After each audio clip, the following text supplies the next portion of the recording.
এসপিকের সঙ্গে তো আমি 2-3 দিন ধরে আমি কথা বলছিলাম। আমি এসপিকেও দোষ দিই না, দেয়ার আন্ডার ইমেন্স প্রেশার, আমি বুঝি, উপলব্ধি করি। কিন্তু এতটা নতজন হয়ে যাবে ত্রিপুরার পুলিশ, কলারপাত্র রাষ্ট্রপতি কলারপাত্র পুলিশ,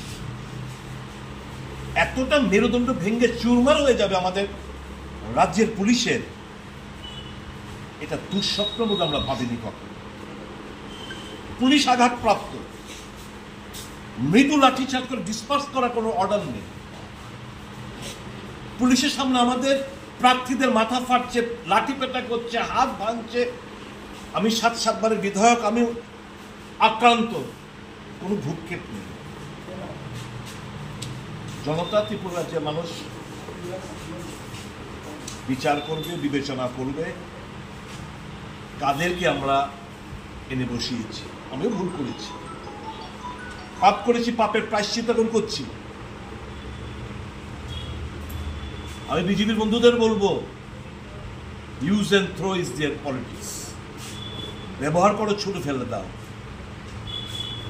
ত্রিপুরা রাজ্যের মানুষের স্বার্থে এরা কখনো কাজ করেনি, করবেও না। 1 পয়েন্ট প্রোগ্রাম লুটপাট, 1 পয়েন্ট প্রোগ্রাম, কে কত টাকা মেরে বড়লোক হতে পারবে। সারাটা জীবন বামফ্রন্টের বিরুদ্ধে লড়াই করে গেছি, আজকে এই জায়গায় আমি বলতে দ্বিধা নেই। যদি কম্পেয়ার করি সিপিএম ভার্সেস বিজেপি রাজত্ব, আমি নির্দ্বিধায় জোর গলায় বলবো CPM regime was much better then the BJP regime. উৎখাত করুন এদের। গণতান্ত্রিক পদ্ধতিতে আমি আক্রান্ত, আমার দলের লোকরা আক্রান্ত, আমার জেলা সভাপতি আক্রান্ত, মহিলা ক্যান্ডিডেট আক্রান্ত।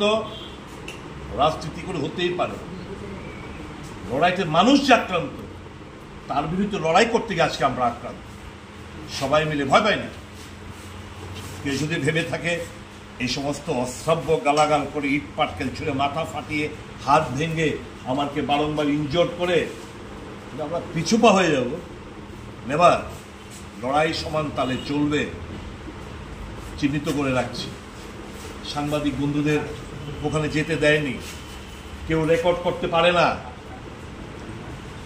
কেউ রেকর্ড করার মতো সাহস এদের নেই স্থানীয় সাংবাদিক বন্ধুদের। কোন রাজত্বে আমরা বসবাস করছি? পুলিশ নিষ্ক্রিয়।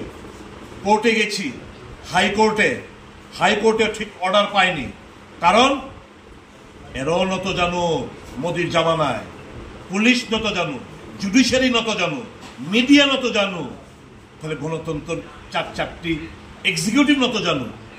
4 স্তম্ভ গুড়িয়ে দেওয়া হয়েছে।